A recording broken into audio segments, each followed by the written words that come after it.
She stands before you radiant, magnetic, and seemingly full of life. Her presence can intoxicate. Her laughter can pull you in, and her gaze promises the kind of attention men crave. But what lies beneath is not always innocence, nor mystery, but repetition dressed up as charm. Julius Eve once remarked that modern eros, stripped of its sacred dimension, becomes nothing more than consumption, and many men cannot see this truth until it is too late. What you believe to be intimacy may be nothing more than a cycle she has walked countless times before. Every touch, every knowing glance, every word timed with precision comes not from uniqueness but from memory. Ivola warned that when love is detached from transcendence, it becomes a market transaction where bodies are exchanged like coins. And so what feels like fire to you may simply be another round of commerce in her endless cycle of experiences. A woman who has been through many men carries a certain polish, a fluency in connection that feels like mastery. But Isla would not call this mastery. It is degradation, the slow erosion of the sacred into the profane. He wrote, "Where there is no longer a higher principle, sex becomes the amusement of the crowd. What men take for confidence is often the residue of exhaustion, a spirit worn thin by repetition."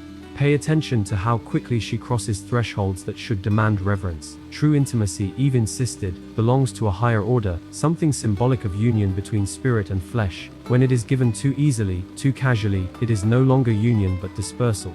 The sacred flame has been traded for a torch passed endlessly from one to another, leaving only smoke where there should have been light. Look at her language when she speaks about men. Are her stories full of endings, of disappointments, of endless beginnings that collapse into nothing? Ivola observed that modern womanhood in decline seeks novelty without direction, pleasure without permanence. If you hear the same trajectory repeated across different names and places, you are not hearing chance. You are hearing a pattern engraved by decadence. Even her eyes betray her history. The gaze of a woman untested by repetition holds mystery, a quiet intensity that cannot be faked. But the eyes of a woman who has cycled through countless encounters often dart restlessly, unable to anchor themselves in one man for too long. Evola described this condition as the loss of form, where the feminine principle drifts into dispersion, scattering itself across endless desires. Men often mistake this dispersion for freedom. They call her liberated, independent, empowered because she carries no hesitation, no resistance.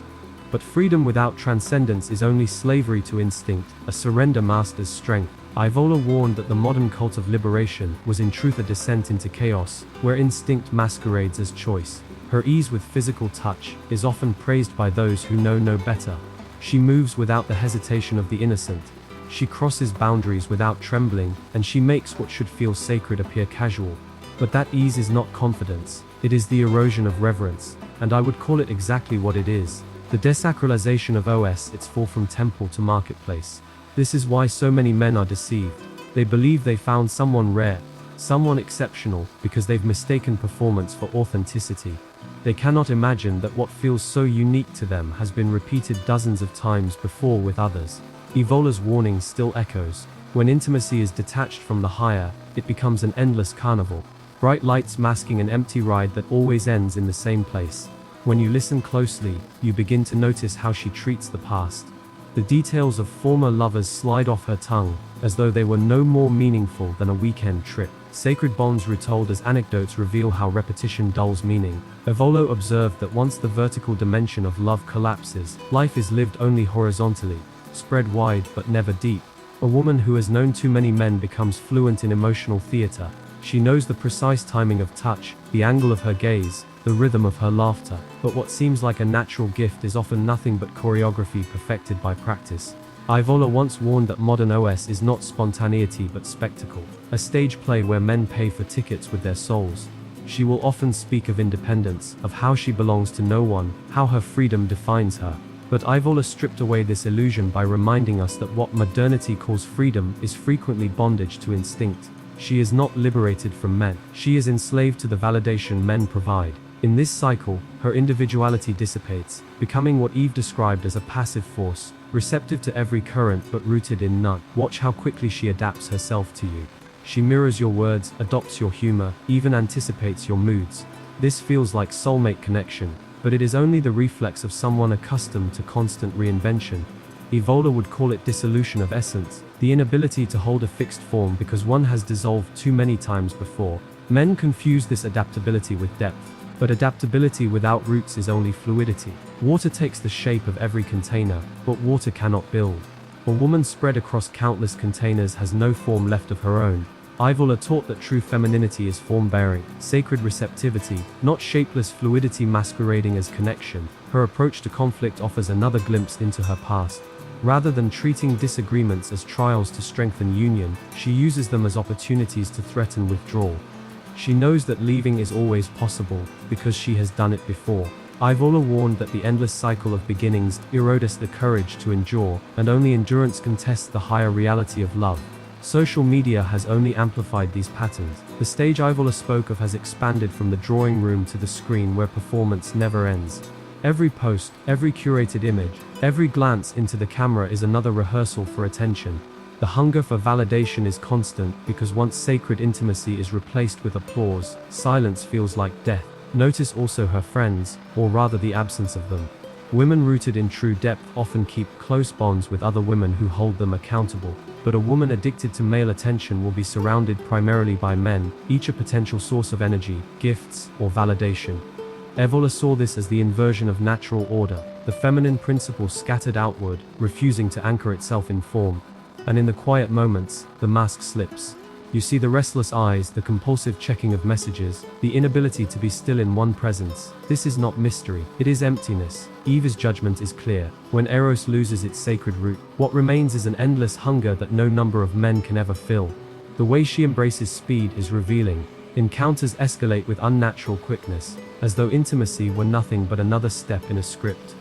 What feels spontaneous to you is simply efficiency. Getting to the destination she has traveled to countless times. Julius Eve called this the loss of transcendence in Eros, where the sacred path is replaced by shortcuts that strip love of its mystery. Consider how she speaks about love itself.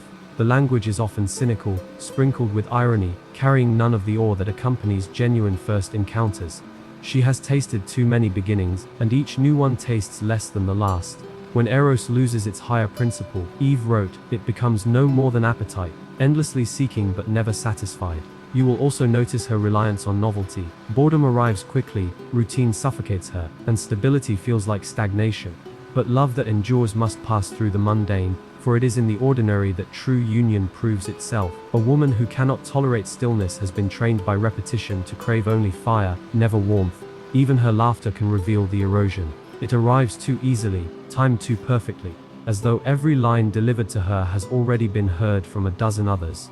Authentic delight is unrepeatable, but hers carries the weight of performance. Evola described this kind of intimacy as spectacle, where the gesture replaces the essence. Watch her during conflict and you will see another truth. Instead of working through tension, she weaponizes absence, withdrawing affection as if it were currency. Intimacy becomes a bargaining chip, offered and withheld according to her advantage.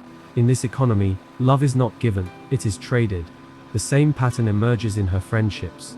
Rather than finding strength in bonds with women who hold her accountable, she surrounds herself with men who serve as resources. Each one offers attention, flattery, or emotional support, keeping her from ever facing solitude. What you interpret as charm is in fact management of a network designed for endless validation. Silence too unsettles her. Where genuine connection allows for quiet, she fills every gap with chatter, stories, or movement. She has learned that silence exposes the hollowness underneath the mask, so she buries it beneath noise. Depth cannot exist where one is terrified of stillness. Look carefully at her stories of the past. They are polished, curated, designed to place her always as the reasonable one, the misunderstood, the unlucky. But inconsistencies leak through. Timelines shift, details blur, excuses multiply. What you are hearing is not memory but narrative control shaped to keep you invested while concealing the repetition. In every movement, in every word, there are traces of the same truth. Intimacy reduced to performance, love degraded into consumption. Ivola insisted that when OS falls from its vertical axis, it becomes carnival, dazzling, noisy, but empty at its core. To the untrained eye, this carnival looks like life itself, but to the man who looks closely, it is only lights covering decay. Her attitude toward desire exposes another fracture. Desire in its sacred form carries reverence, a recognition that union is not merely physical but symbolic of something higher. Yet for her, desire is a tool summoned, displayed, withdrawn without mystery or permanence. Ivola spoke of this as the desacralization of OS, where fire is reduced to fuel for passing appetites. Look at how she responds to devotion. Instead of treating loyalty as rare, she expects it, almost demands it as though it were her right. Gratitude fades because she has known the attention of too many men before you. When something is constantly supplied, it ceases to inspire wonder. The cycle of beginnings leaves its imprint on her ability to endure.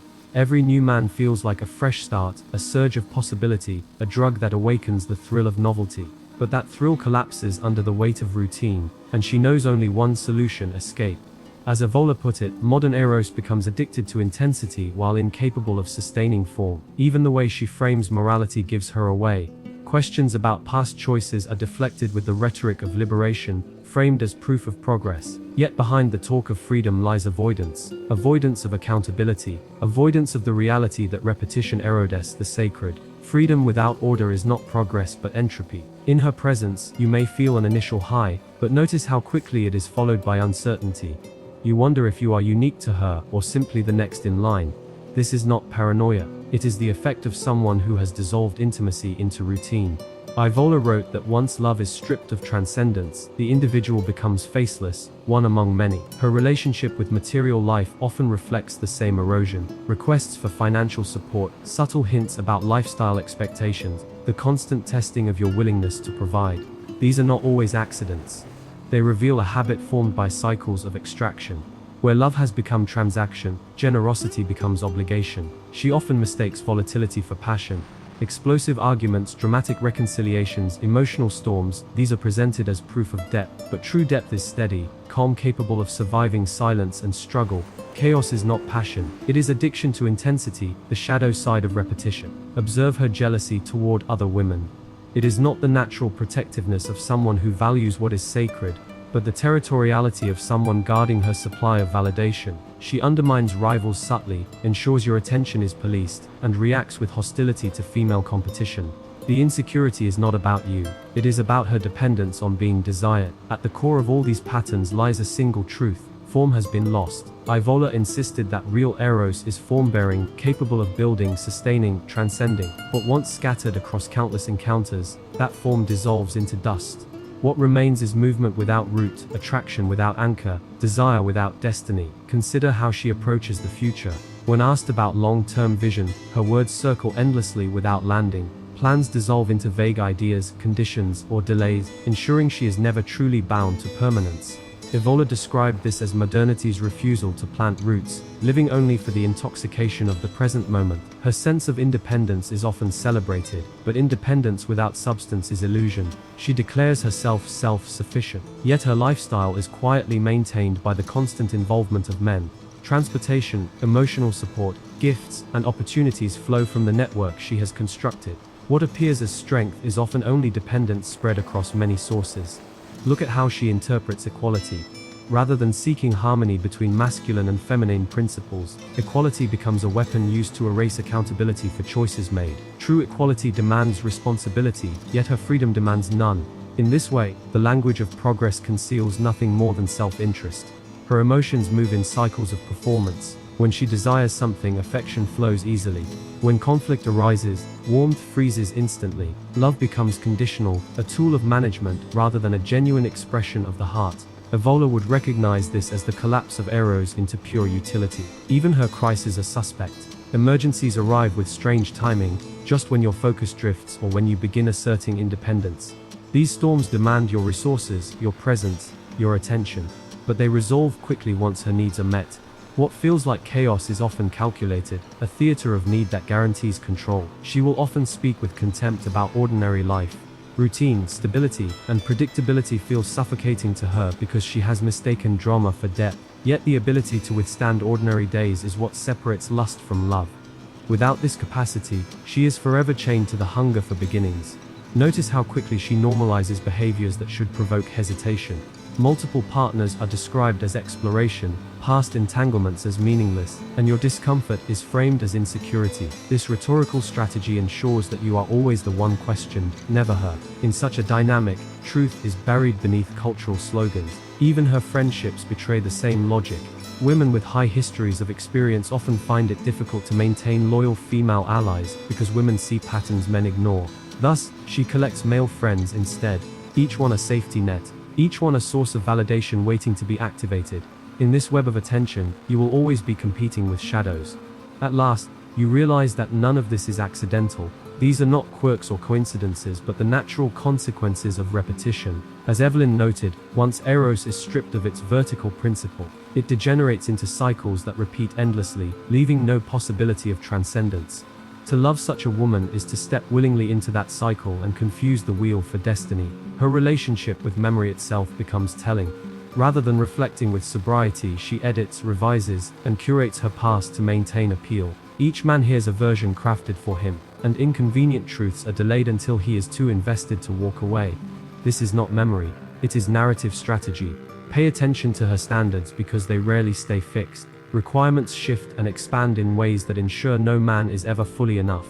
What she presents as refinement is simply a moving target that keeps her from binding herself to permanence. Evola would have recognized this as the triumph of quantity over quality, movement over form. She often compares, even subtly, a glance at her phone, a stray remark about what another man once did, a sigh about what could be better.